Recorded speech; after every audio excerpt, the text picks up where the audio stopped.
কয়টা দীর্ঘদিন পালন করার পরে কি অভিজ্ঞতা হয়েছে, ওই একটা কথা আছে, আমি হারিনি, হয় জিতেছি নাই শিখেছি। এই গত 2 বছরে যে গরু লালন পালন করেছি ওখানে কি কি ত্রুটি হয়েছে সেটি আইডেন্টিফাই করেছি। প্রথমত, লং টাইম গরু পালা যাবে না।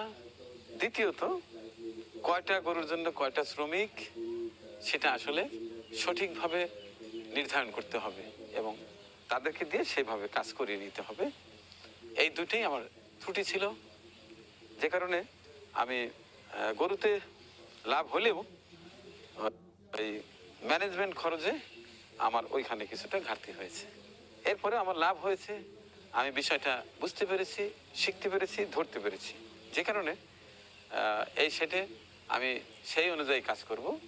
এই যে এই পাশটায় আসবে